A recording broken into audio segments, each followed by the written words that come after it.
Hey everyone, this is Cameron from Renegade Animation on renegadepopculture.com. Before we start this new episode, if you like what we do, give us a like, a follow, and a rating on Apple Podcasts and Spotify.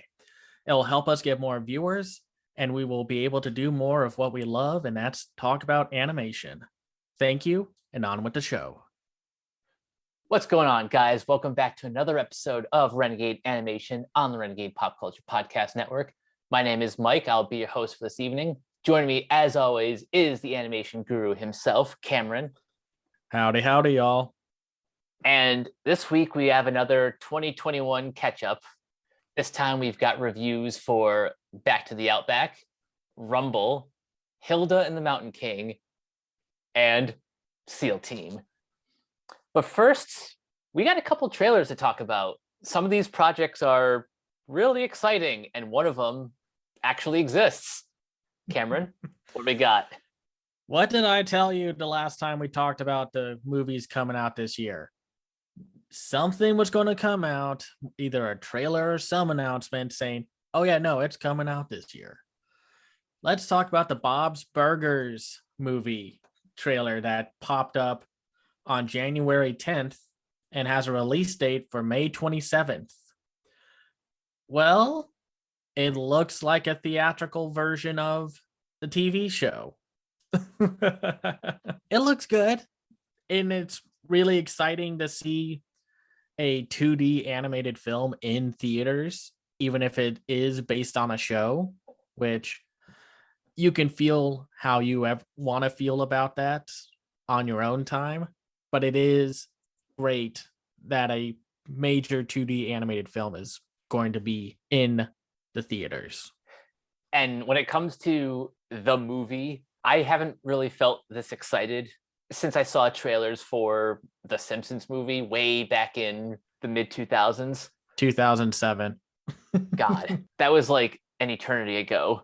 But yeah, anyway, this trailer really did kind of remind me of that in all the best ways. And I say this as a not Bob's Burger fan, but you know, between now and May, there's plenty of time to watch a handful of episodes, get myself familiar with this family who I already kind of enjoy. the trailer definitely showed off some of the best aspects of the show, which is definitely the Belcher family. And I think my favorite part was the last gag where Linda was explaining the burger in a bikini outfit. Because it's like, yeah, it's the summer. And Bob is just like, so it's a burger in a bikini. And then his friend and Linda are like, well, yeah, duh.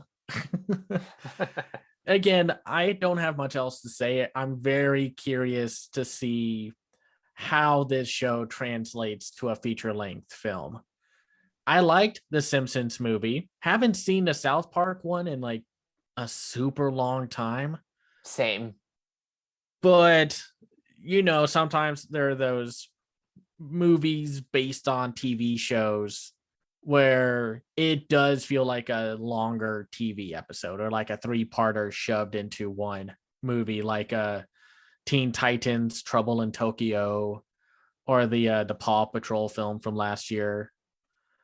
And really, that's it. I can't wait though. So it'll be exciting to hopefully see this safely in a theater.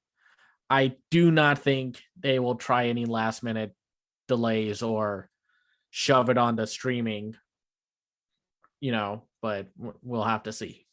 Yeah. We also got a reveal for the new Nickelodeon Paramount Plus TV series for Big Nate, which is it's based off of the comic series from the 90s. And you know, it looks incredible. Like, I love the shading and the stop motion style to the CGI animation. This is what that Diary of a Wimpy Kid film should have been. Yeah, it's funny. Like, this is a TV series, and yet the animation looks a lot better than the Wimpy Kid movie. We've been critical before of like Nickelodeon's use of CG animation, but honestly, and this might just be because we're like 7 years removed from the Peanuts movie, but You can tell that that was kind of an influence on the style here. Yeah, it's really interesting and really impressive for a TV show budget because it looks different and extremely distinct compared to Paramount Plus's other CGI series like the Rugrats and Star Trek Prodigy. Even though Prodigy's is a visual like wonder, it looks great. But neither of those two shows look so good as Big Nate. And it looked really charming. The jokes, for the most part, landed for me. And I did love that joke where the principal, who you can tell is voiced by Kevin Michael Richardson, opens the window and then just crashes through the wall next to it. And it looks sweet. I can't wait to watch it. I also love some of the other people in the voice cast. Rob Delaney, Charlie Shatler, Carolyn Hennessy. They cast the show right. And then we finally got a trailer for The Proud Family, Louder and Prouder, which will be premiering on February 23rd on Disney Plus, exclusive to the streaming service. Outside of the polished up animation, I don't think a lot has changed. I mean, outside of a few in-world changes and updates and what have you, but it's rather impressive how they're keeping to the spirit of the show. Yeah. The only other difference I noticed is the voice of Penny Proud, Kyla Pratt. She has definitely gone through puberty in the past 15 years. It's a very subtle difference between her voice now and her voice during the original series. Other than that, it's like they haven't skipped a beat. You really can't tell the difference unless you really focus on it. You know, people grow older. That's what happens. Your voice changes. It's like that gag in Family Guy where Peter was just like, man, it's can't be as awkward as I went through puberty. And he's just like, hey guys, you want to play some baseball? So, you know, I'm not as bothered by that. I know a lot of people brought that up online. And it's just like, chill out. That's like the pettiest and the most nitpickiest thing you can complain about with the show. I loved hearing Billy Porter in the trailer, and really the voice cast is great and the animation is extremely snappy. I think one of my favorite gags is the one at the end where Sugar Mama like takes Oscar and shoves her onto this roller coaster ride with her head at the top. Yeah. I mean, that was like one of the reoccurring gags from the original show was just Sugar Mama took no chill from Oscar. So, and I'm very curious to see what kind of stories unfold with this one because I remember the show was very good and very ahead of its time in a lot of ways. And it just looks good. I like the polish to the animation and it's just so expressive and the designs are great. It just looks fun. I remember being a huge fan of this show back in the day. Same. Also, shout out to Zachary Quinto, who plays Billy Porter character's husband. That was cool to see. Yeah, that was like one of the first announcements made with the voice cast, and we'll also see like Lil Nas X and Lizzo. Out of all the reboots that we're getting, like I'm glad we're getting this one. Now we are done with the trailers. First up, we have Back to the Outback, an Australian American animated film directed by Claire Knight and Harry Cripps, from a screenplay written by Harry Cripps and a story by Gregory Lassans and Harry Cripps. Tired of being locked in a reptile house where humans gawk at them like they're monsters, a group of Australia's deadliest creatures plot a daring escape from the zoo. Cameron, I'm going to start with you. Your general thoughts on the film? Well, outside of some wonkiness with the film's characters, I very much enjoyed this one. It's a very small, charming film. And I think it does better with a rewatch because then you can pick up on all the little visual story details and editing tricks. But I don't know why you hate this one, Mike. I It's fun. can't believe you, man. It's funny. Anytime I rate a movie under 4, I it's like, oh God, what went wrong?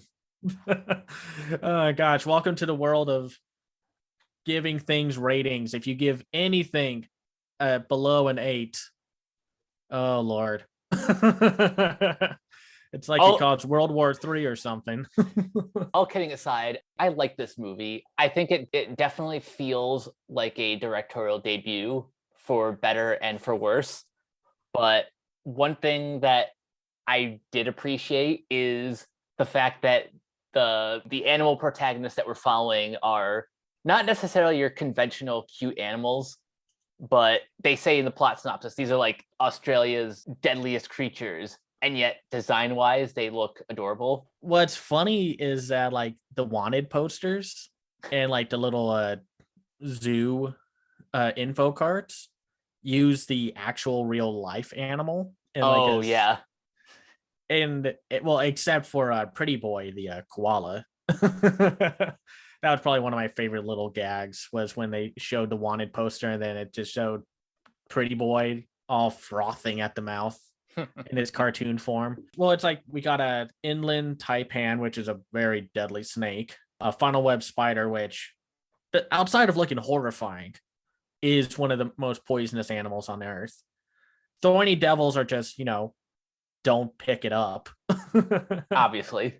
And scorpions, well, a marbled scorpion, I think that's pretty obvious. And then, of course, a saltwater crocodile. There's also a cane toad, a great white shark, a redback spider, which is also really deadly. And then just Tasmanian devils being little chaotic fur goblins. I guess let's talk about the negatives. Let's get the negatives out of the way first. I'll say this. Part of my, I guess, disappointment with the movie, and I know this is incredibly unfair. I don't know why I was expecting this to be like a full-blown musical, but I guess part of that is just that the film kind of lives in the shadow of another project that Harry Cripps was working on with Tim Minchin at DreamWorks called Larrikins, which kind of had a similar premise to Back to the Outback, or at least like followed a group of animal protagonists. And Tim Minchin wrote like a bunch of original songs. And I don't know why, for some reason, I was expecting this to be a musical when really there's like only 2 memorable songs, and one of them Minchin like actually performs in. Really, that's my one disappointment. And also the characters outside of Pretty Boy and Maddie aren't really the most memorable, even though I love like all of the voice actors.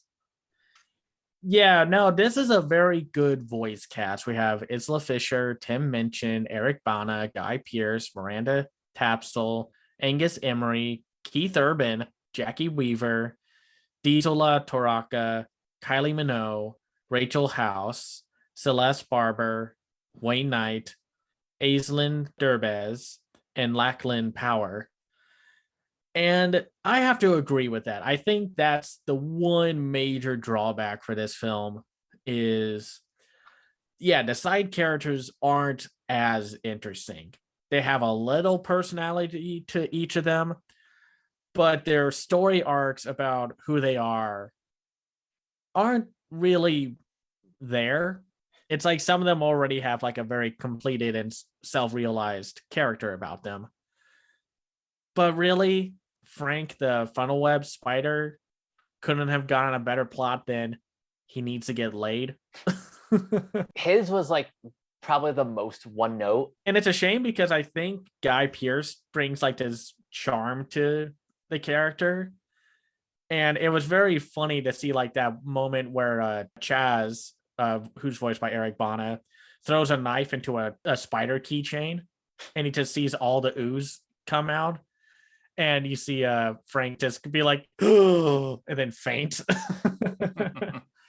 But yeah, it's stuff like that. And Zoe, who's voiced by Miranda Tapsell, there's not much to her. She's just kind of the sassy character. Because every movie has to have one. And then you have the Nigel, voiced by Angus Emery, who's just kind of timid, quaint. Though I think he has some of the best jokes of the entire film. Not all of them hit, but I love like how they break out of the unbreakable glass. And of course they misread that and read it in reverse, so it's whatever gibberish that is. And then As they leave, they rip off the "un" part. yeah, yeah. And then like the moments where Nigel stings Pretty Boy to paralyze him, to knock him out. At first he's just like, oh my gosh, I murdered Pretty Boy. I murdered a celebrity. And then like after a moment when Pretty Boy is acting up, he just stings him and he's just like, it's for the best. By the way, if Angus Emery sounds familiar, he's from that The Boy Who Would Be King film. He plays a young Merlin. Oh, One of the things about this film is that it has a all Australian like cast. So there's no one doing any like fake accents, or like nobody's talking like Crocodile Dundee. Let's just what I like about that is they actually kind of invert that a little bit with Chaz's character. yeah, Chaz is this zookeeper who wants to recapture the animals and to get Pretty Boy back. And then you find out, spoilers, that he's not really Australian. He's just a guy from what they say, either California or Florida. I think it was Florida. And he only started talking like Australian when he watched. They don't say it's him, but it's it's Steve Irwin on the TV when he's a kid. I mean, it's the same design. Even the Chaz's son looks like a small Steve Irwin. And not a big shock of why they would do that. They know what they're doing. Well, and plus, how many kids watched Steve Irwin and got really interested in animals? I was one of them. Same. I would watch that in the Jeff Corwin Experience back in the day, like during middle school. And yeah. I mean, I know Gabriel Iglesias was joked about it, saying like all he did was just like, look at that right there. That's a Bengal tiger, one of the most dangerous animals in the world. I'm going to poke it. I do think that's a good idea of how they flip that trope. But I think my favorite gag, and I guess this will slide into the positives. While a lot of the jokes kind of fall flat, I don't think it's the funniest film around. There are some surprisingly dark jokes, especially if you know the context and the history of certain animals in Australia. And I think the best one is Doug the cane toad, who's voiced by Keith Urban. And by the way, Keith Urban has such a good singing voice. He does. I loved hearing him sing When a Man Loves a Woman. I wish they kind of had that on the soundtrack list, which was a real bummer that it's not there. I was like, oh.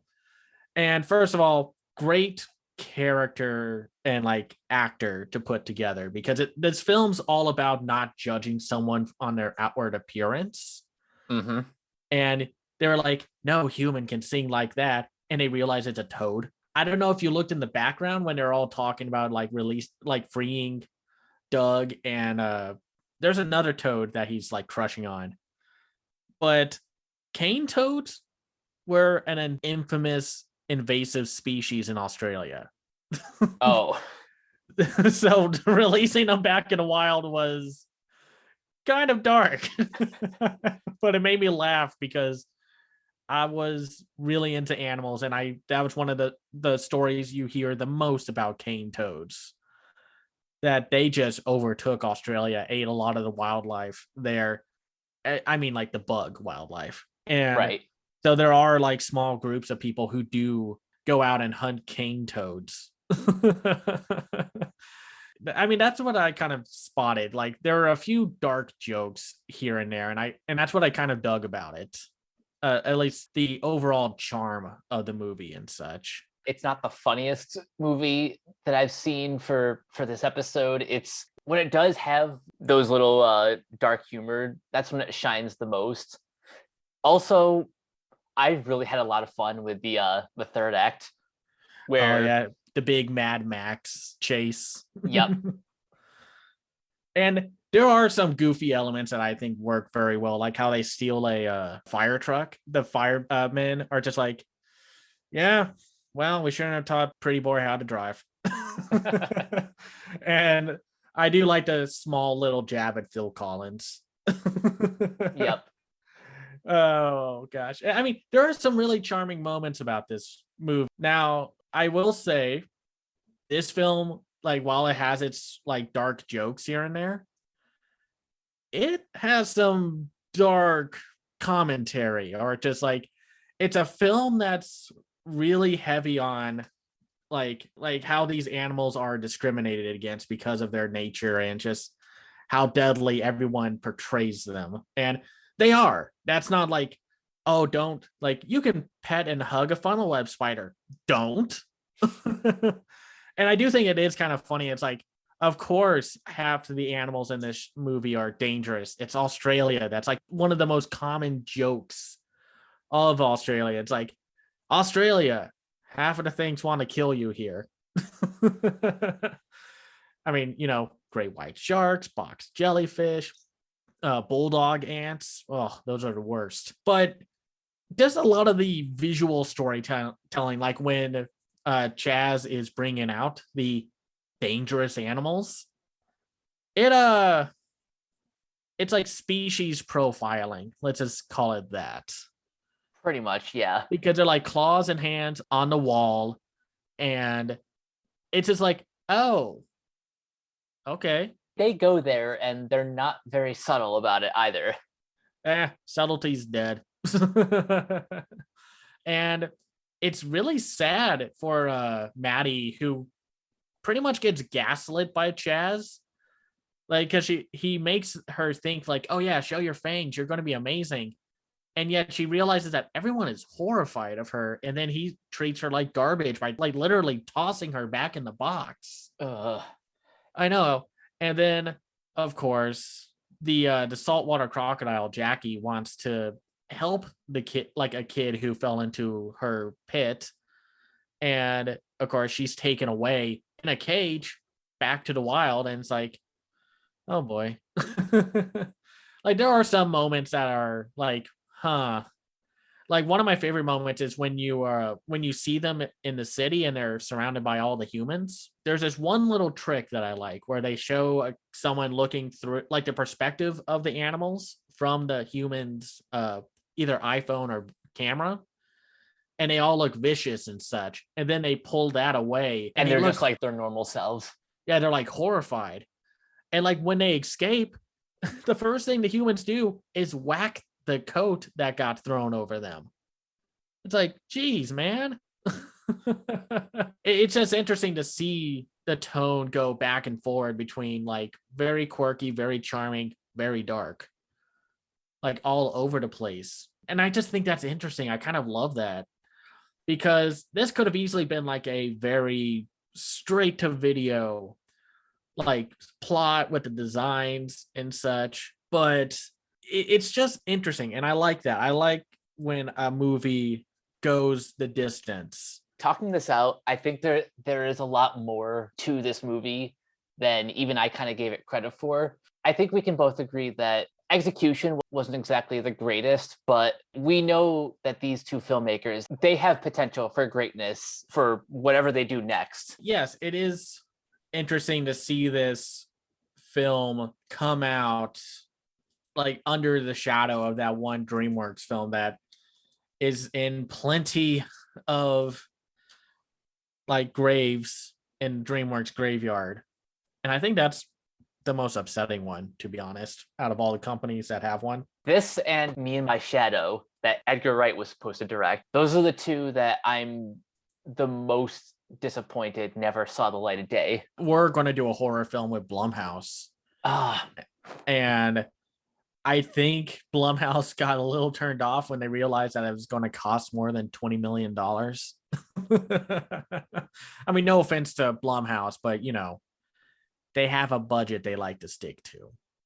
And not to say you couldn't make an animated film on 20 million. You would just have to be very creative with it. Back to the Outback is a very sweet little movie that does falter in execution and a lack of a hugely memorable cast. I don't know what it is about recent animated films and just having really not interesting scorpion characters. Gotta fix that. You just think there'd be a lot of fun with that kind of premise and character and such, but overall it's a very sweet movie that just sadly came out during the overshadow of Encanto, Sing 2, The Summit of the Gods, Belle. Like, I feel bad for it because this was one of the big projects Netflix announced, and it barely got any advertising. But I like the animation. I like the character animation. And there are these little tidbits and details throughout the movie that's a lot of fun if you look for them and such. Like, I love when before they get captured and sent into the third act, when the son is terrified of Maddie and they both go into like a same kind of pose of like being afraid. Oh yeah. It honestly, this reminds me of the DreamWorks film Abominable, where I like the overall movie despite some of its flaws. I think that's fair. Like, it's like I like the overall package more than the the parts that make the package. And but I will say some of the stuff with Pretty Boy is very funny. I love at the beginning when he's like basically being a pompous windbag and threatening to like squeal what was it, snitch out everyone. Yep. And he's like, oh yeah, what you got to do, climb up here? And the snake, and Maddie just gets up there instantly, and he's just like, oh my god, snakes can climb. Or like this, I love the shark, Jacinta, who's voiced by Rachel House. She was great. And I like the little barnacles. We have two movies this episode that have barnacle elements to it. I just think that's interesting. This is a load of barnacles. Yeah. Like I said, it's a cute movie. I'd definitely recommend it if you have nothing else to watch from Netflix. It's just a victim of like this whole mindset of we'll spend a lot of money on content, but we won't treat it like anything else other than content for the streaming service. And I don't know. I'm starting to get that vibe from a lot of how streaming services handle certain films and shows, you know? I hear you. It's not really good for the morale of the people who are like pouring their blood, sweat, and tears into these projects. But Back to the Outback, it's a decent enough time. Definitely has a lot of great, like, smaller moments. The character animation's great. I love the score composed by Rupert Gregson Williams. Mm-hmm. I know you can attest to this, that the film definitely works better on a rewatch. I pick up on a lot of these little details more because I'm always watching. I'm just kind of looking around for either little gags or little animation tidbits that give like a lot more character to, well, the characters and such. Mm-hmm. On a second watch, you can spot more. And then it's, I mean, that's kind of the problem when what we do is just like watch a movie once and then we got to start writing about it. And it's like, wish I had a screener so I could watch it again before writing a review and such. But unfortunately, you can't always do that. So, but otherwise, yeah, give it a watch. I'm sorry Netflix buried it. Speaking of burying, this next one comes from Paramount, who really threw in the towel and threw Rumble under the bus. This is a co-production from Paramount Animation and WWE Studios, directed by Hamish Grieve from a screenplay he co-wrote with Matt Lieberman, loosely based on the graphic novel Monster on the Hill by Rob Harrell. The film is set in a world where monsters are tame and monster wrestling is a popular sport. It follows our main character, Winnie, the daughter of a wrestling coach, Jimbo Coyle, who seeks to follow in her father's footsteps as a manager by turning an inexperienced monster into a contender. I'm pissed that Paramount said, nah, we're just going to throw this on our streaming service because we can't compete against everything else. It's a real mixed bag of a reaction of why they did this. On one hand, if this went into theaters, I agree with you off mic before we recorded this that it would have played well in a crowd because it has that energy and spirit of a sports event and a wrestling match. And those kind of things would play well in a crowd. On the other hand, this would have had to go against everything else in December. And unfortunately, I think they would have lost money on this. Or yeah, you're probably right, but what if they dropped it in like February of this year? I think they could have easily dropped it during a quieter month last year or this year. They could have done a January or like early February.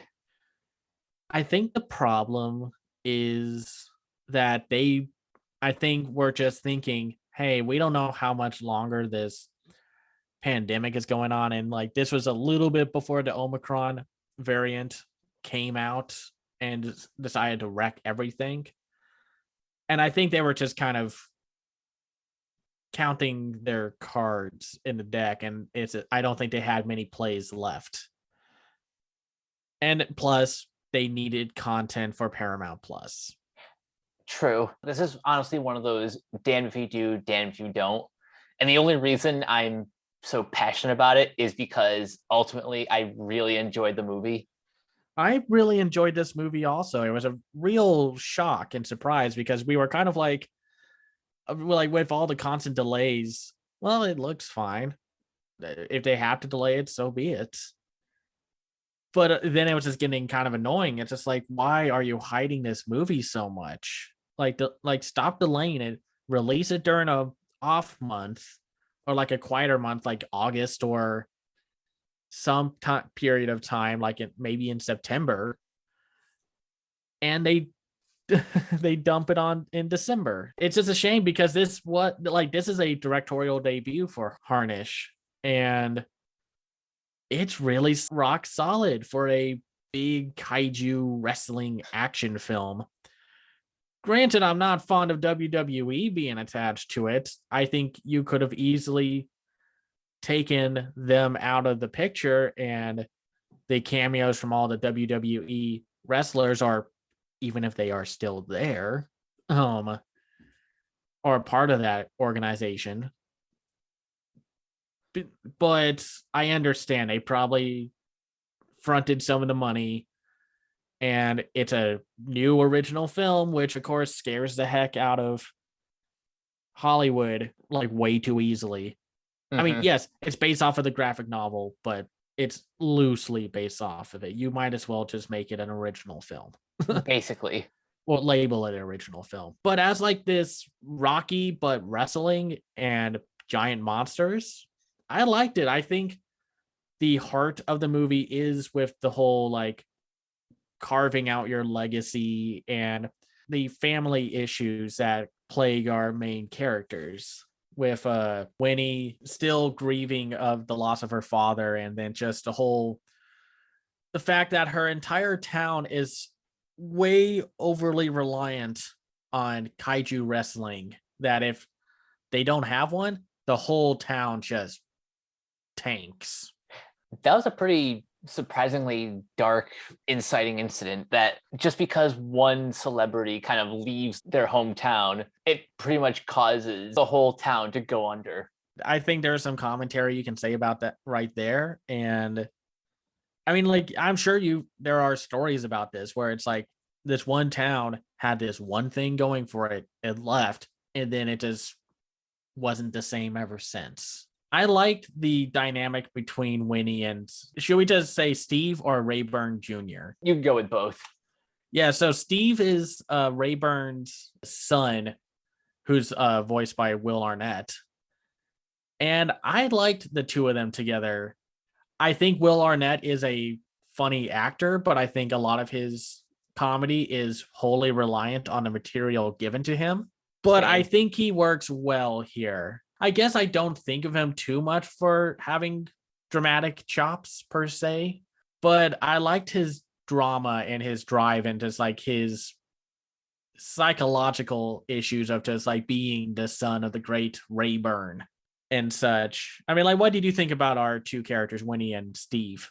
I like them. They had a nice dynamic going, and I'm not gonna lie, every once in a while I thought Arnett's performance kind of like he kind of gave off Seth Rogen vibes. Even the look of Rayburn, he kind of looks like he was animated to resemble Seth Rogen. Could kind of see that. Yeah.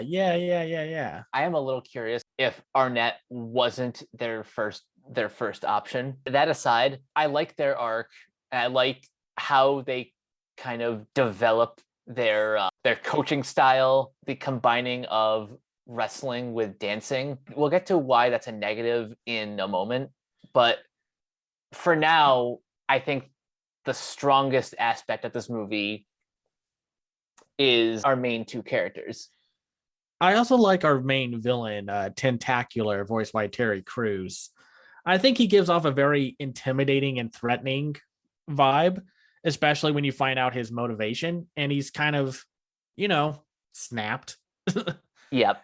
And because his whole drive is that he's had it with everyone being like, oh, you might be the new big honcho, the big hot shot, but you won't be as good as Rayburn.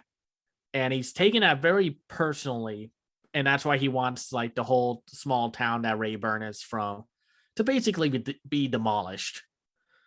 And I have to say, animation quality aside, which we'll get into, I love Tentacular's design. His design is so fun. I like how he has like this humanoid king shark look.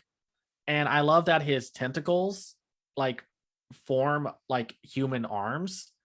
It just looks like the muscle without the skin over it. Basically, yeah. And I think that's such a fun little touch. And I like that the color palette for Rayburn Jr. or Steve and Tentacular are kind of the polar opposites.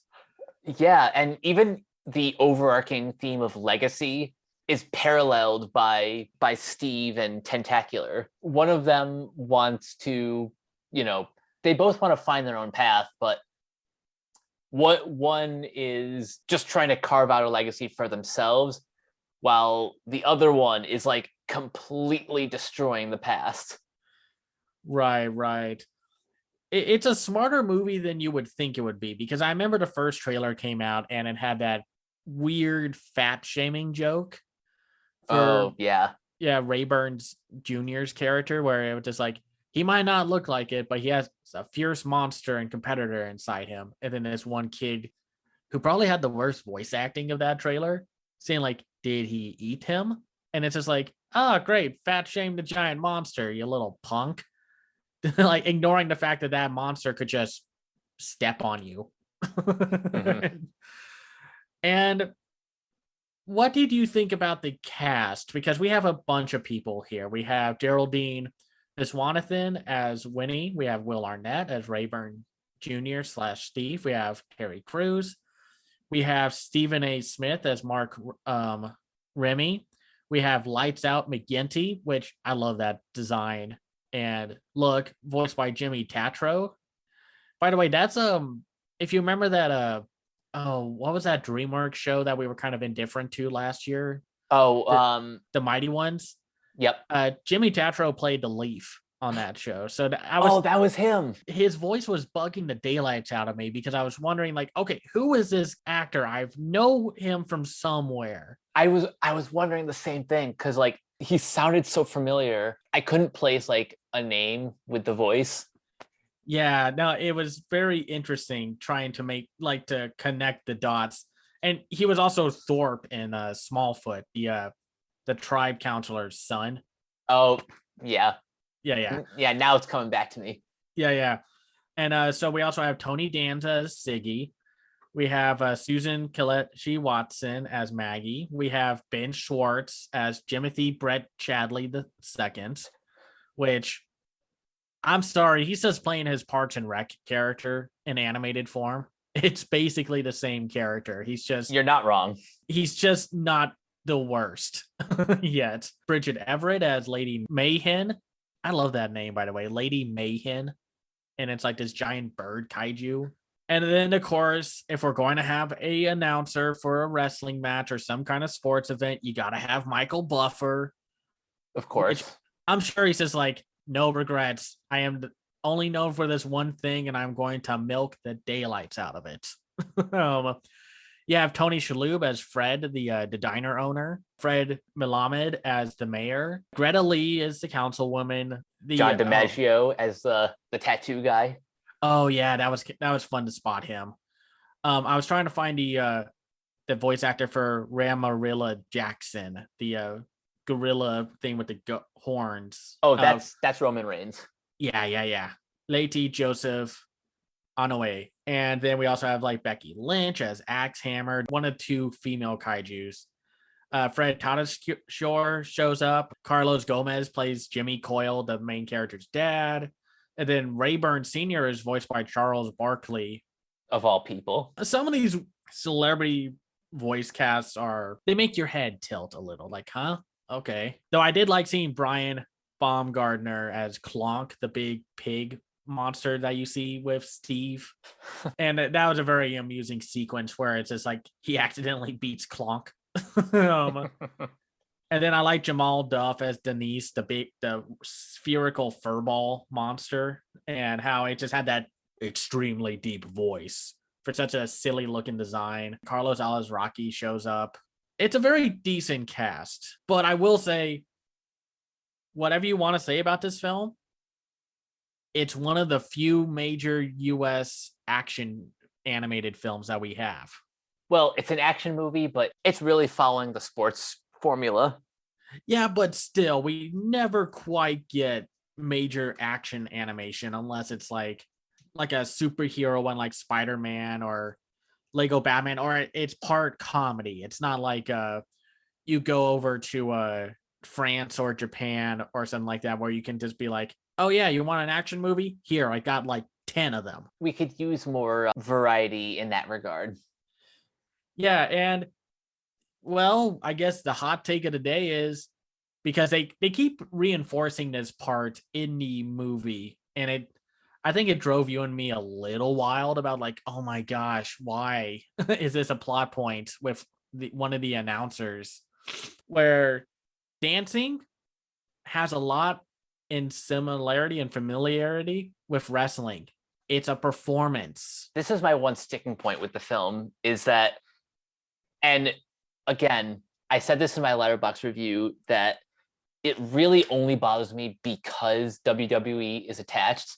They've put too much self-serious reverence in wrestling as a sport, when even like WWE, the reason they're like, that's their current name as opposed to their original title, which was WWF, is because they're sports entertainment. They're not, I won't say the fights are fake, but they're staged. There's a writing staff, there are producers. They have a number of different like shows. It's not like any other sport. Well, I think that's the weird mindset of this movie. It is way too serious about the whole wrestling thing, when it's a movie about wrestling kaiju. You can have a little fun with that. It's not that hard, or it shouldn't go that hard with making it overly serious. I mean, they make it serious enough with the overall story, but I think they could have toned the tough seriousness of it all, and that like wrestling isn't ridiculous. And it's like, do I need to like pull up one of like 12 million YouTube videos of old archive footage of wrestling gimmicks of like characters, like someone dressing up as a giant turkey, or someone with a bedazzled glittery stormtrooper helmet, or literally any promo that the Ultimate Warrior cut? You can have a little fun with this. That's kind of the thing. It's so corny. It's like a soap opera, but people are actually punching each other. Like, I think my favorite joke of the movie was when Tentacular was doing his sports drink ad. He kept goofing it up, and then he's just like, I can't believe this is my drink. This tastes awful. That might be the funniest and brutally honest takedown of celebrity endorsements. I mean, yes, there's a difference between someone's getting put on the box of Wheaties and then just having this garbage energy bar or drink and such. A lot of those are not good. They're pretty disgusting. But yeah, I found like the dancing and the wrestling to be a lot of fun to watch. And it's a very Same. good mix. I wish there was a little more action and such, but I definitely thought it was a very entertaining ride. Though another one of my favorite gags is at the end when Rayburn Jr. is about to do like a elbow drop onto Tentacular, and Tentacular is like, "Oh wait, I'll grab this chair," and it turns out it's a literal human-sized chair, so it's just like a tiny little chair, and it just bounces off of Rayburn Jr. And knocks like that other guy in the audience. Yeah, it knocks down Ben Schwartz's character, and he just gets whacked by it, like probably for his own good, but you know. And honestly, I think Tentacular maybe could have won if or survived getting body slammed by Rayburn if he just didn't do the chair move. Probably. And I like the designs of the kaiju. They do reuse a few designs here and there that you can tell, like the big sumo wrestler kaiju. They use his model earlier when Winnie is trying to pitch the town's new monster mascot. You see him, and then that monster, that furry monster with the three eyes and the tail that was getting beaten down by Axe Hammer. They just do a palette swap of him. And that's like, I'm not saying that's a bad thing. It's a shortcut that like a lot of studios do. I mean, like you can spot, and sometimes it's very clever how they reuse assets. And that's going to be a thing in animation. They're going to keep reusing it. Be thankful that it's not Hanna-Barbera levels where it's just like, oh, this character has one walk cycle and he's never going to have a different walk cycle ever. Animation and behind the scenes stuff is always interesting to read up about and watch. Oh yeah. Do you have anything else you want to talk about with Rumble or? Not really. This is a pretty straightforward movie. If you've seen Rocky or the Blues Brothers, you can pretty much figure out where this movie's going. I want to talk about the animation quality before we go. Oh yeah, you had something to say about that. I think this movie looks fine. It's real effects animation helping out Paramount. I think they're getting better with their craft. I definitely like some of the designs. Like I love King George, which is like the bulldog kaiju. He was fun. There was definitely like a lot of personality with the kaiju, and the humans unfortunately get a little like too animation school first. Oh, yeah. But it's like the same issue with Wish Dragon's human designs. But I do think they look nice. They all have distinct looks to them. I think overall, Rumble is just one of those really solid little films that's executed well. It does what it needs to do. And it's fun to watch. I wish it wasn't stuck on Paramount Plus. So I'm hoping they'll put out a Blu-ray of it or something. I just realized that they have an art book for this movie. And I bet that's a lot of fun to read. Ooh, I would love to see like early models of these creatures or even like rejected designs. Yeah. And I just kind of feel bad for this movie. Maybe that's why I'm not so critical of it. Like this movie's gotten mixed reviews and like some of its writing and its characters. And like it does like end fairly abruptly at the end. I don't know how big the budget was for this film, but I can't think of it being like anything near like a major Disney release. If I had to guess the budget, I would say like maybe like 60, 70 million tops. I think it's like 50. Anywhere in that range. It seems like this film just didn't have a chance. One of those underdog films of the year. And like it wasn't going to get picked up for awards, which I think that's a shame. And I don't know if that's because Paramount didn't give out screeners or they just, I don't know, or they just had no faith in it and just said, you know what, people will watch it on Paramount Plus. I think it's probably just the latter. I would have loved to have given this film a shot in a theater. Same. If you want to watch it, go watch it on Paramount Plus. Hope for a Blu-ray release at least. But I think let's move on to Hilda and the Mountain King. For those who don't know, this is actually an adaptation of the graphic novel of the same name.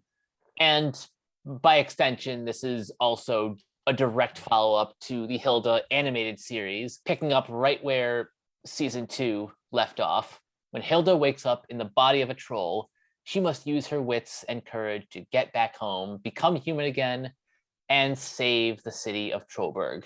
I'll get the one negative out of the way. It's not a standalone film. However, don't take that the wrong way in that we're treating the first 2 seasons of Hilda as homework. A, because the show is great. And B, it's only 26 episodes right now, with season 3 coming later this year. So it's an easy binge, but you kind of have to do that anyway to really get emotionally invested in these characters. At the same time, if you don't do that and you just kind of jump into the movie, you won't necessarily be lost. Like the main plot itself is easy enough to follow on its own. It's just, I can't necessarily recommend this unless you're already a fan of the show. I would argue that it's not easy to get into because it's solely reliant on the whole twist at the end of season 2 where, spoilers, Hilda is stuck within the troll kingdom in the mountain and is a troll, while Hilda is in the human world is replaced by a changeling. And it introduces characters and like references to like other story like beats from the previous seasons in the movie. So it's definitely one that's reliant on you watching the first 2 seasons. Otherwise, I think you'd be kind of lost. Like this isn't like a shonen action anime film where they give you a quick paragraph long summary of what's what and then you just jump in. This would be more like the Demon Slayer movie, Mugen Train, as opposed to one of the random Dragon Ball movies. Even I think some of the later Dragon Ball films do have continuity within them. Starting with Battle of Gods, all of the movies moving forward are like official canon. Yeah, even though you could technically try to pinpoint where exactly some of the other films were, because they do kind of have continuity beats of like, okay, this is after Goku dies or whatever and such, because he's not here. Or this takes place before Goku returns after the whole Frieza arc, like with the Garlic Jr. arc before the androids in Cell. But yeah, this is more akin to like the Mugen Train film from last year where you really need to watch the show before you watch the movie, which is funny because Demon Slayer also had 26 episodes before you jumped into the movie. Yep. But with all that said, Hilda and the Mountain King just continues with what makes Hilda work. And it's quiet. It's a calm little fantasy series, which is what was so appealing about it, because it wasn't loud or in your face. It's really just about Hilda learning the history of the trolls that live around Trollberg's mountainside and how very much anti-colonialism the movie is. Oh, yeah. They rammed that part down hard to the viewer, saying that like the trolls were living here peacefully and then the humans came in and just colonized the whole place and then treated the trolls as the threat. And it's just like, yeah, it's kind of hard not to notice that now. And then, like, when Hilda is kind of terrified and just unknowing of what to do with the troll, like herself as a troll, she meets like this big, giant, I guess, blind troll. Like, That's at least how he's introduced. and I like that I like the dynamic between her and him. Then just the troll mom that takes care of her, and how like the trolls, like a lot of the mystical beings in this show and world, have mythology and history. Like how the trolls say they used to have a king, and well, something happened, and the king is no longer there. I'm sure you can put the pieces together and realize who the troll king was out of all the characters we've talked about so far. Anyway, and the movie's also really like heavily criticizing fear propaganda. This is not only an anti-colonialism movie, it's anti-fear mongering. It's also kind of surprisingly one of the more nuanced depictions of all cops are bad in a way. Yeah, the human characters in this movie are very much the antagonists, and just how the parents get wrapped up with like with the fear propaganda campaign of the trolls being the worst thing ever, when they really aren't. And you really get that with Eric Alberg, who's voiced by John Hopkins, and he does a great job as that character. He's very stubborn, and just he's not really thinking about the town. He's thinking about his own well-being. He reminds me a lot of Zap Brannigan from Futurama. Yeah, but not played for laughs, unfortunately, or not fully for laughs. And then we also have like Gerda, who was kind of like, I don't know.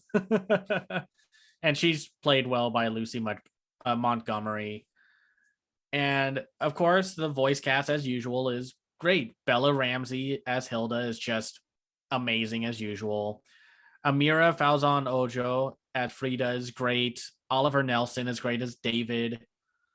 Daisy Haggard as Mum, or Hilda's mom, is great. And Ramses Hardiker as Alfer, yeah, is top notch as usual. I'm a little sad we didn't get to see Woodman. Because I just wondered how he's like kind of dealing with all of this. Yeah, how sardonic, or like just like how like with everything going on around him. But I also like the trolls. I think the troll, like seeing all the different troll designs and just like the culture that they all have. I did get a huge kick when one of them was just like, we meditate and eat, and you see this one troll who was just going to eat the other troll. And we explore, or like this, how this one spiky troll collects pillows and soft stuff. But it's like, oh, that's kind of cute. Or that moment when Hilda was offered I guess it was a turnip or a carrot like vegetable, and the thing talks. And it's like, I don't mind you or nibbling on my leaves. And it's like, I think I just would have just tossed that thing into the sun. Just like, no, bye. And it's very subtly funny in that regards. But a lot of the film's focus is definitely on the dynamics between family members, and just like the mother and daughter dynamics. And well, the mother dynamic is a big thing throughout this whole movie, especially when you find out the origin of the town. And just the aftermath of the conflict. And it's really sweet. I really liked the tone and the atmosphere and just the ethereal nature of it all. One thing I like about the movie is how pretty much the way they resolve this conflict is by really just listening to each other. The eye, like the big red eye, is kind of like the MacGuffin that shows our characters basically the truth of what's going on. It's not until Eric sees what's in the eye that he changes his mind. Yeah.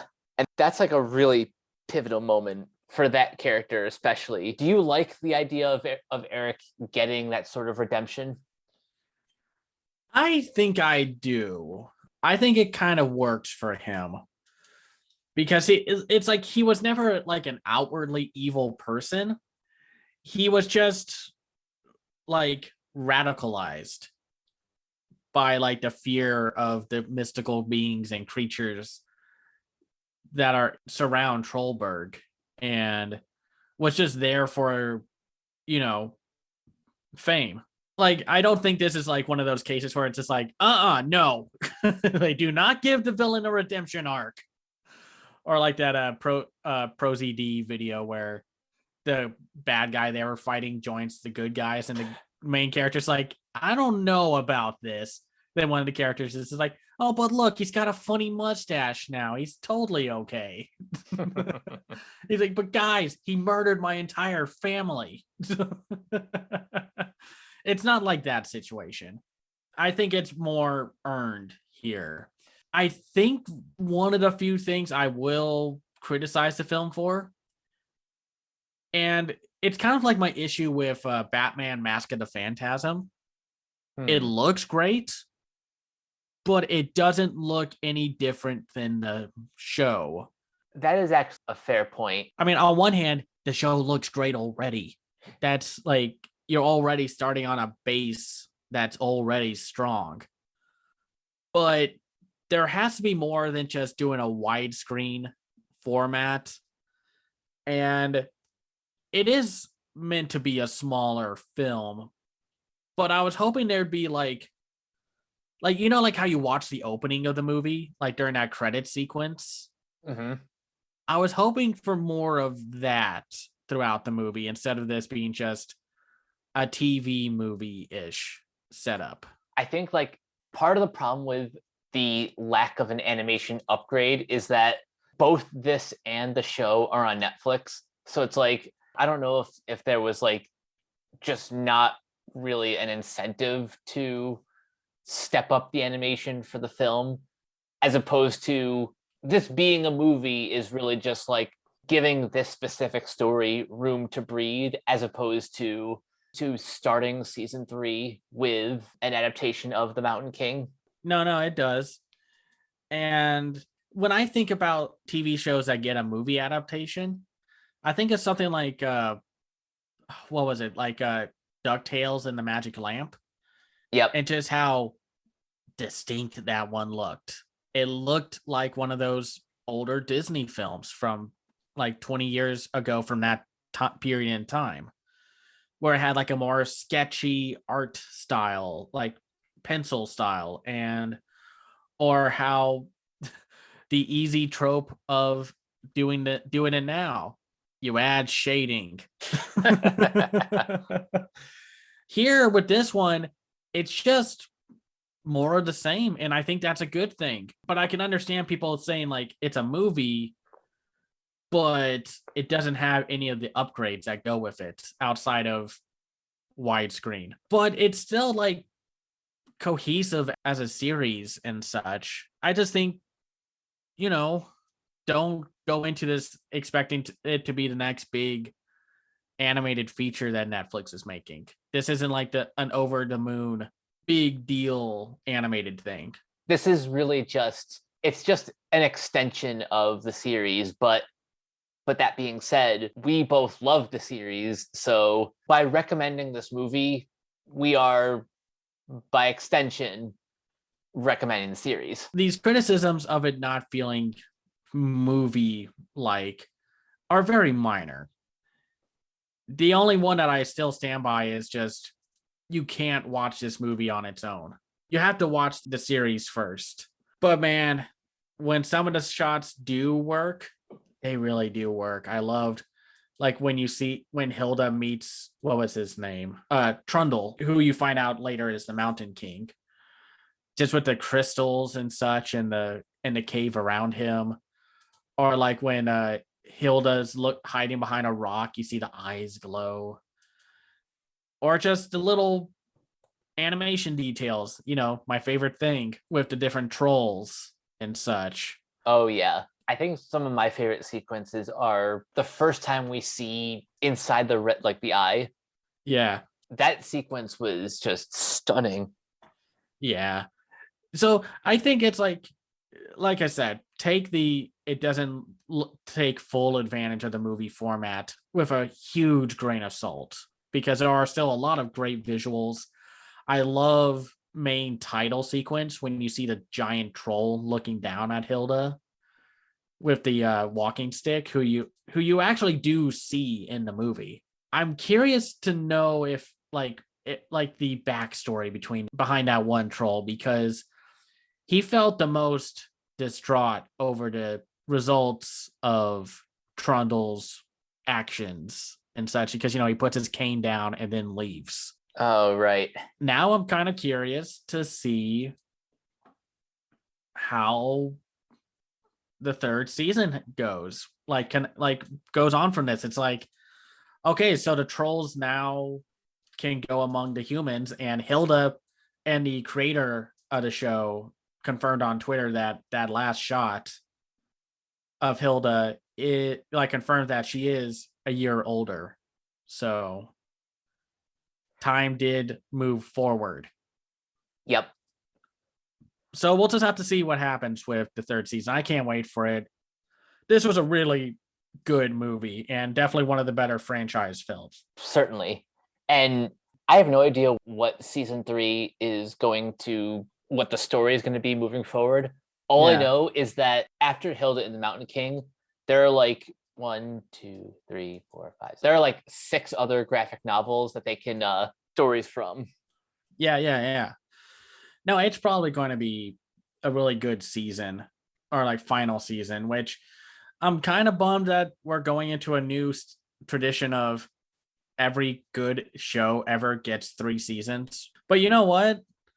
If they want to tell a story within 3 seasons or this number of episodes, and the creators intended it to be that way, so be it.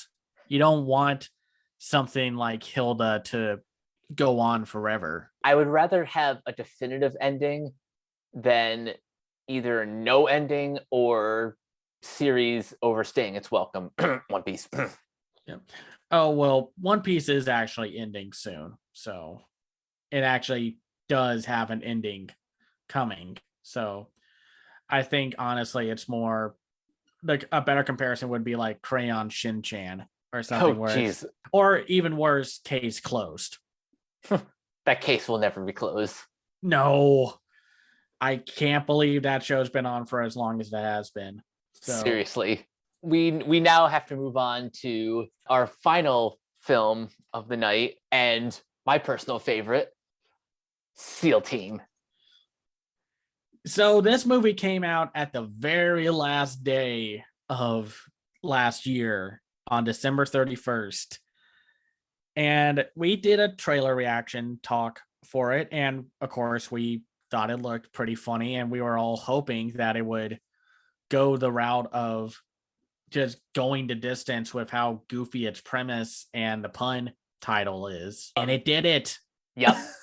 I can't believe it. We finally found another Wish Dragon like film where it's just a small, super well executed movie. I even love the plot synopsis for this. So for those who don't know, this is co-directed by Craig Cameron and Kane Crudes, from a screenplay written by Craig Cameron and a story by Brian Cleveland, Jason Cleveland, and Wayne Thornley.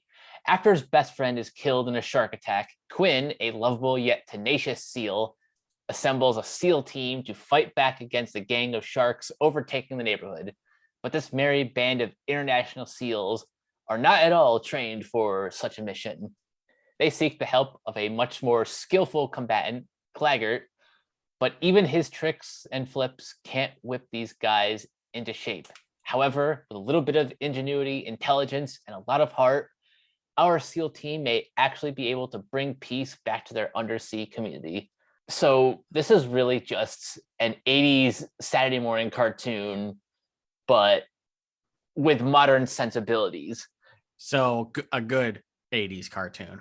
Exactly. The kind of cartoon that knows exactly what it is and just kind of runs with the premise. It just goes the distance with its goofy little story, and it is just unrelenting with how funny it is. It has great dialogue jokes, great physical comedy, like visual gags, background gags, or like little character design gags that are really funny when you notice them. And I've watched this movie like 3 or 4 times now. It's so easy to sit down and watch. And I haven't gotten tired of it at all, of It's like watching it that much. And really, I know it's like an easy thing to say, like, yeah, it's not aiming for high art, but there's nothing wrong with it not aiming for high. not at all.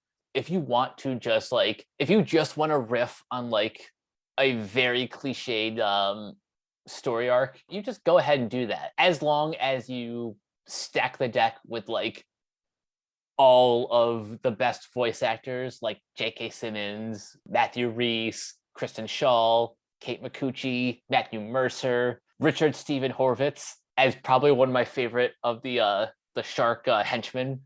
Oh yeah, yeah, yeah. Which one did Matthew Mercer play? He's Dave. Uh, the basking shark.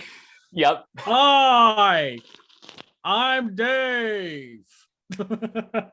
Oh gosh, such a fun little cast of actors that they got with like the ones you just said.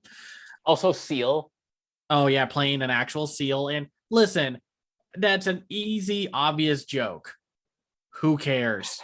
It's a lot of fun to see Seal just have a blast playing the character. And you know he hasn't had that much fun since when he was in what was that, Pop Star, where a lot of the joke was Seal got attacked by wolves. Oh, yeah. It's like this movie knows what it wants to be, and that's so satisfying. It feels like one of the most fully realized projects in animation. And I love all the little dialogue jokes. There are so many of them.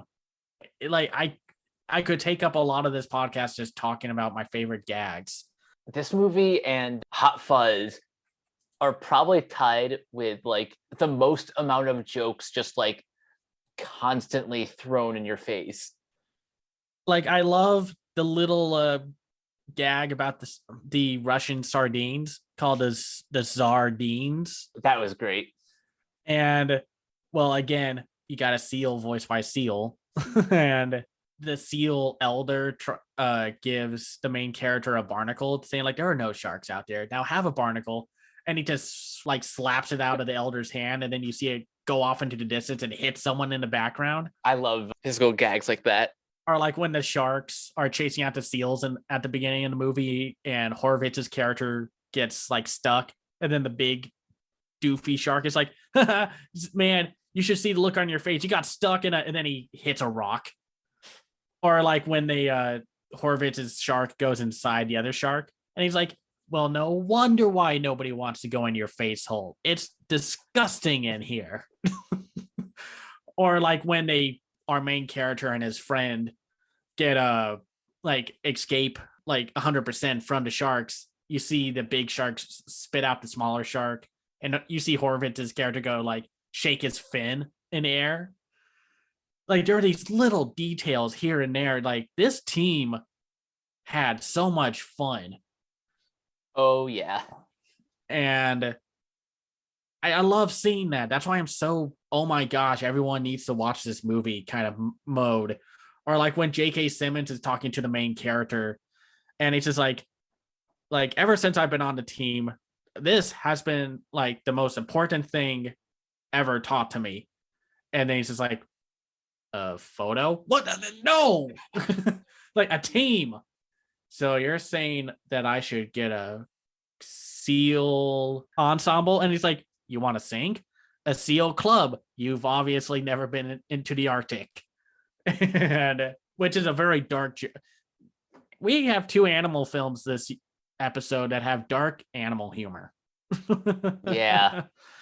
And then it's like a seal facade, and you just see J.K. Simmons' character just kind of had it with him.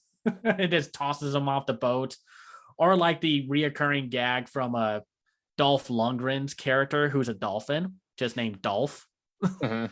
And how they do that big dramatic, like J.K. Simmons wasn't able to save him as he falls off the ship. And then he lands in the water and it's like, oh, wait, I'm a dolphin. I'm safe. And then at the end, when the bad guy falls off the ship, and he's like, oh, wait, I'm a shark. I'm okay. But then you see the big giant engine come up behind him. Oh, that was perfect. Oh, and then the dolphin's just like, ha, amateur. We need to go back and talk about Grimes as the main antagonist. Oh yeah, he's voiced by Matthew Rice, by the way. Yep. He's the same guy who voices the villain in the Owl House. That's Bellows, and he is definitely terrifying in this movie, but he's also kind of comedic too, in that he's kind of like the big boss of a big organization, and all of coworkers are just like insufferable children. Yeah, I love the scene where he's like getting all the messages and such, and he's like, what do you mean he's lost? Okay, left at the reef, right at the canyon. And then the next one comes up and he says like, I swear to God, if you have more bad news for me, I'm going to eat you. The fish goes like away and he's like, okay, just spit it out. And then the fish spits out his fish skeleton. It's like, no, the news. Or like when the main character and his friend encounter him at the beginning and then they just blind him with the dog tags. Oh, yeah. Or and that's a reoccurring thing. Like he gets punched in the face and he's just like, oh, now you're dead. Or like when he thinks he caught all the seals in one of those big metal boxes, and then Kristen Schall's character just punches him in the eye, and he's just like, oh, why is it always in the eye? And honestly, let's talk about the voice, like the characters. Like, I think Kristen Schaal is just great as usual. She understood the assignment. Yeah. She brings the right amount of quirkiness to Beth. And I just love it, like her procedure of how to deal with eating barnacles. You lick a rock and you stare at the sun as the searing pain mutes the disappointment of eating the barnacles. Oh, that's the other thing. I love how every time they eat the barnacle, it's always like the same thing. Aw. Yeah, it's like, and then they were like, these are especially disappointingly more today than usual. And we have to also talk about one of the best characters of the film, the great Geraldo, voiced by Patrick Warburton, who, yes, he's playing the doofy musclehead, but there's just something, he can play that character so well and so diverse, if that makes sense. Like he has that one voice and that one kind of character, but he knows what to do to make it stand out from other performances. I think what makes it work, it's not necessarily the voice, which we all know that he's never going to change his vocal pattern. Right. But it's always been up to the writers to create a character that's unique. Yeah, and I love the reoccurring gag with the little synchronized watch and how he's just like, it's the bane of his existence because it's like a little Hello Kitty style watch. And it just keeps going, I love you. And he's just like, I hate this thing. And he flops around trying to take it off. The payoff for that is perfect. Right. And J.K. Simmons as Claggart is just great. I love his performance of, I know he's like the rugged leader with a dark past, but J.K. Simmons has such like perfect comedic timing. He knows how to have fun with this character. And I love like when our main character meets him for the first time and he gets threatened. And he's like, you have 10 seconds before I bring unbearable amounts of pain onto you. 10, massive amounts of pain. 9, incredible amounts of pain. 8, impossible amounts of pain. I also liked, which one? Charlton Copley as Switch, tech expert. Yep.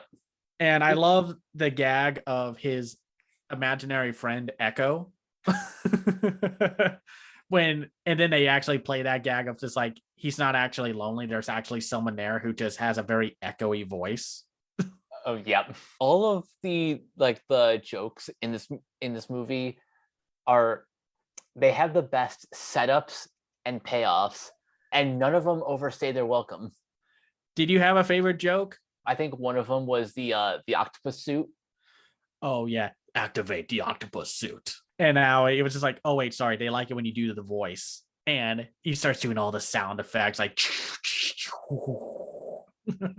The other characters we need to talk about are the Kate Gannets, Kate Micucci as Diving D, and then Darren Norris as Roger. Yeah, and then Jan Johns as Mayday, the one who has a starfish stuck in its mouth. I think that was great. It's like she's been trying to eat that one for years. I think they got a symbiotic relationship going. Darren Norris just has like Navy code, like KIA Roger, and I love that voice. I adore that voice that he gives it, and he's done that before. I think he was in Transformers Prime from a decade ago. Golly, that was a decade ago. Wow. Sorry, I just realized. Sorry. It's just like one of those like Matt Damon turning old and Saving Private Ryan. Just seriously that moment. I think my favorite jokes, and I have a few of them. One of them was when Quinn and his friend Benji went to search for food. Oh yeah, I forgot about this. They get a boot and they're like, man, the humans have some weird snacks. And then it's just like trash, and it's just like a bicycle wheel with the innards not in it. And then this one caught me off guard because it took me about 3 watches of this movie to finally catch what that fork had in its grasp. Because I was like, is that like a ruby or something? And it's like, no, it's a Little Mermaid reference. Oh, that's good. Because it has a little bit of red hair in it. And you know the gag from the Disney's Little Mermaid where Ariel brushes her hair with the fork. I just realized what that was too. And then they open a treasure chest, trash, like worthless, priceless. And then they pick up the can, and then a crab comes out with a knife. One thing I like about Benji and Quinn's relationship is anytime Quinn would do something stupid, he says like, "I'll be back before you can say this is a really stupid idea." And then Benji says like, "This is a really stupid." Damn it. Yeah. I was amazed that they were able to make that work twice. I don't know if you caught all the shark gags with everyone. Like, of course, there's the obvious Jaws gag where it's like the shark that's attacking a human is, of course, a parody of Bruce, the mechanical shark. And then there was the I think this was like both a James Bond and an Austin Powers reference. I caught the Bond reference. Because the Austin Powers reference is when Dr. Evil goes like, all I want are sharks with freaking laser beams attached to their heads. I love once he actually like attacks, all Quinn has to do is shine the dog tag. Oh yeah, and it just backfires on him, and everyone beforehand is just like laser shark, laser shark, laser shark. He shoots, Quinn deflects it back at him, destroys everything, and he's just like ridiculed. It's like, boo, you suck, laser shark. Is that really it? Boo. And then of course there's the scene where someone jumps the shark.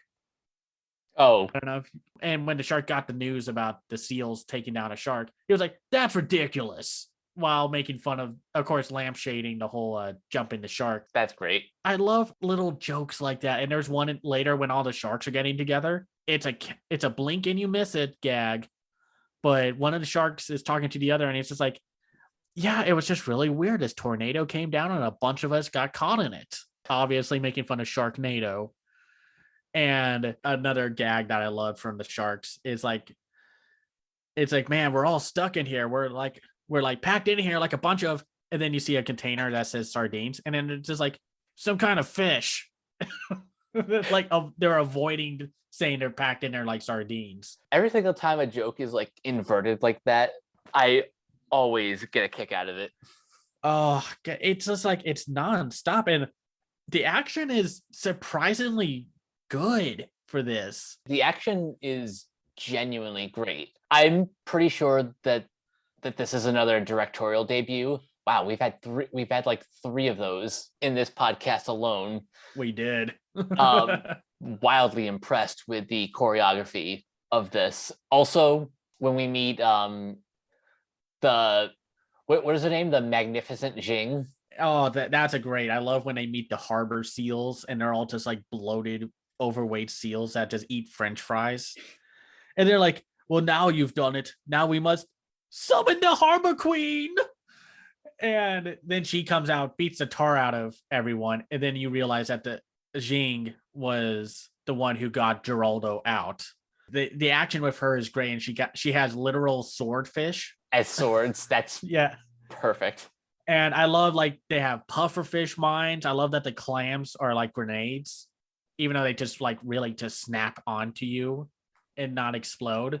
I think my favorite visual gag out of the weapons though was the pistol shrimp, or the shrimp. But that's based off of a real animal. Oh, really? Yeah. There are two shrimp that can actually cause some damage. One is probably the more well-known of the bunch, called the mantis shrimp.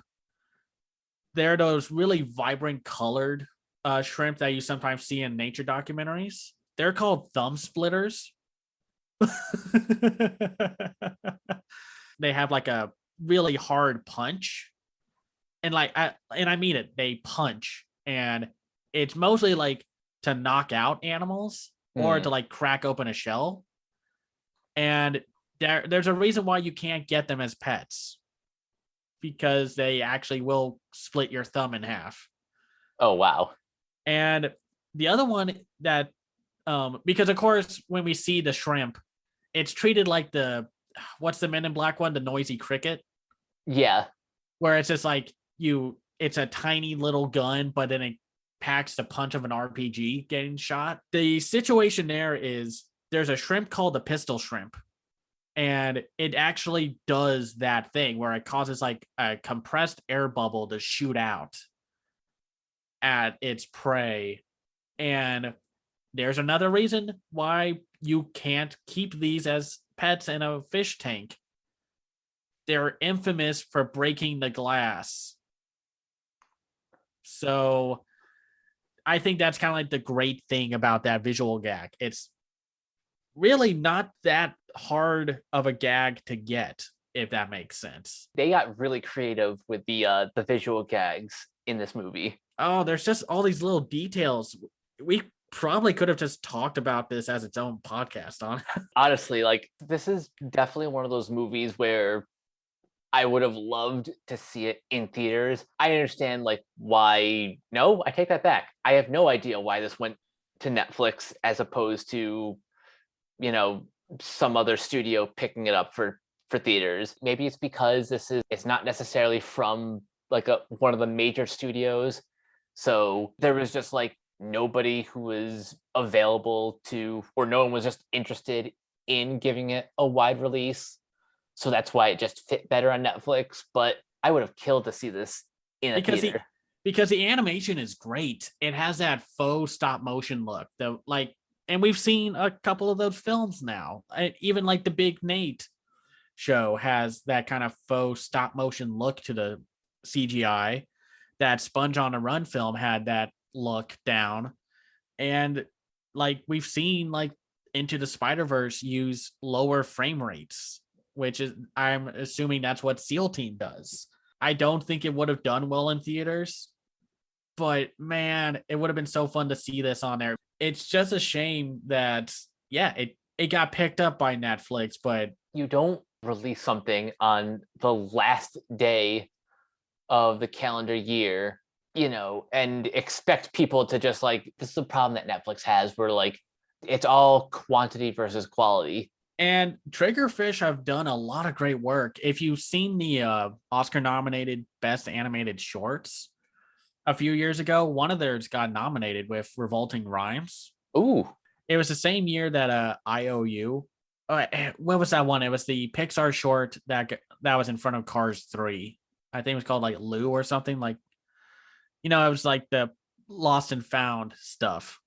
Right. that was a really good year. And if we had this podcast back in 2017, I would have loved to just gush about Revolting Rhymes. It's so good. And yeah, and like the first part was nominated for it. Oh, yeah, no wonder why it got buried, because it was going against Negative Space. And yes, it was called Lou, Garden Party, but it lost to Deer Basketball. Yeah. Yeah. Yeah.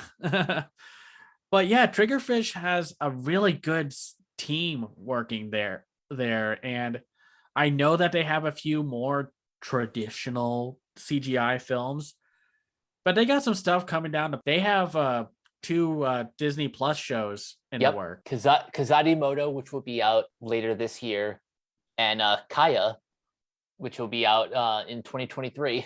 So yeah, this was SEAL Team is one of my favorite animated films, just like personal animated films. It's not in my top 10, but it's in my top 20.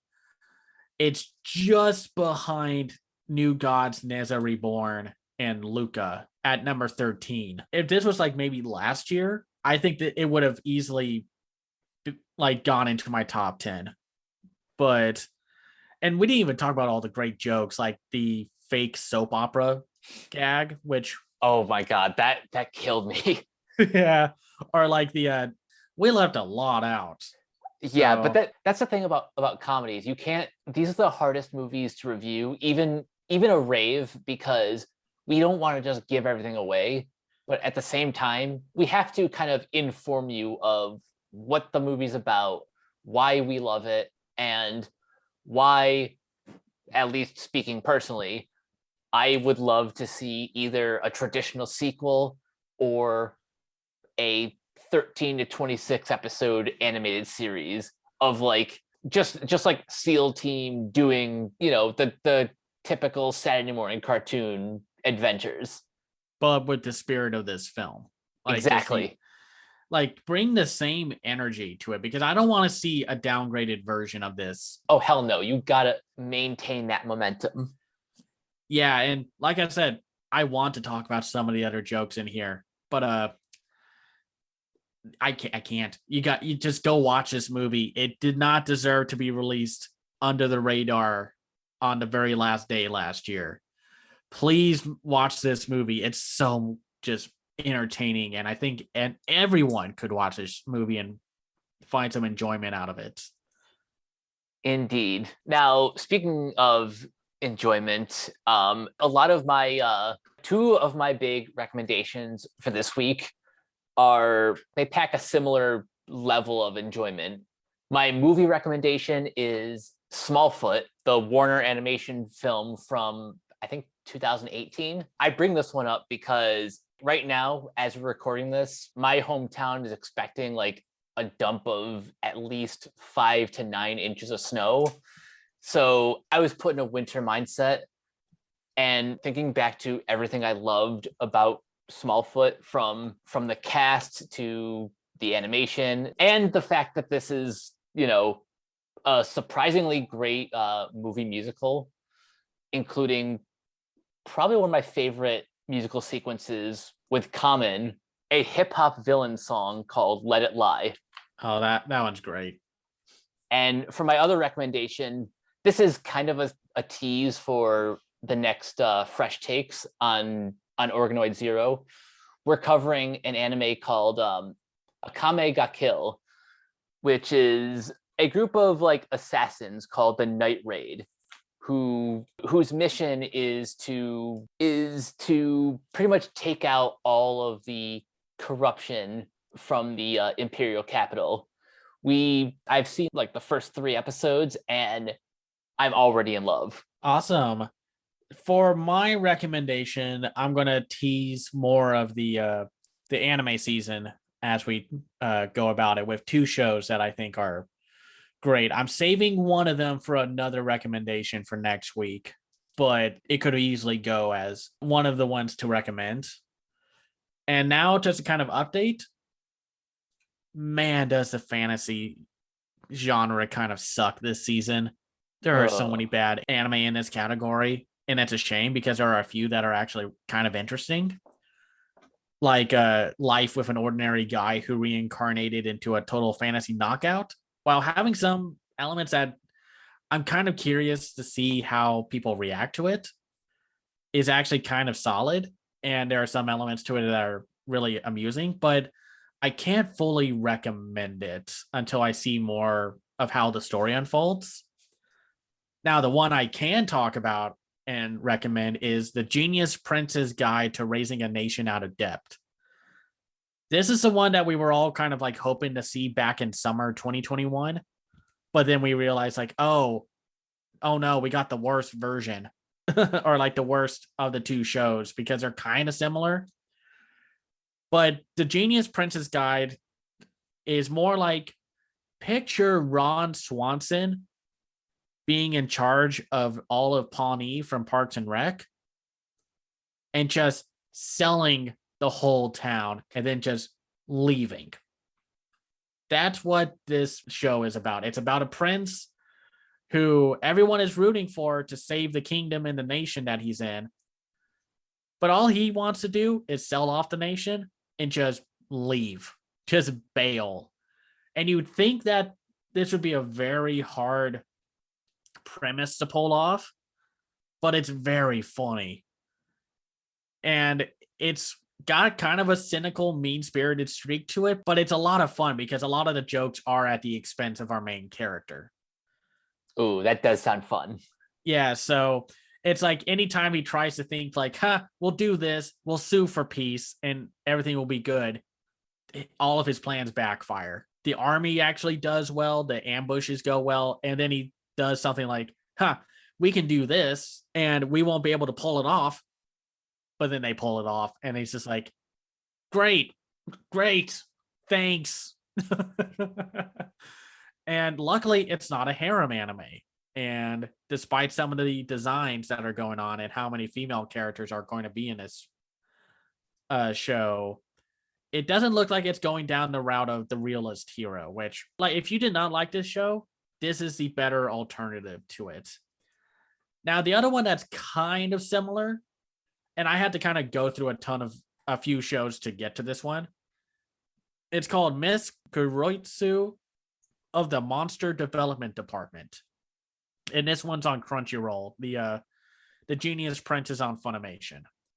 So Miss Kuroitsu of the Monster Development Department is basically like, you've seen Power Rangers, right? Of course. You know that one villain character whose one job is to make a new monster every week? Oh, yeah.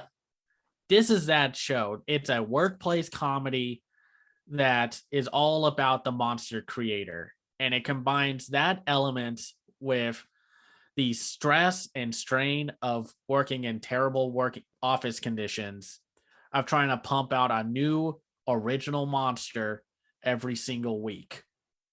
And it combines its commentary very well in a very Agretsuko kind of way, except there's no death metal music. It's very appealing and it's very charming. There is this one character that I'm curious to see the reaction to, just because of the execution and such of it.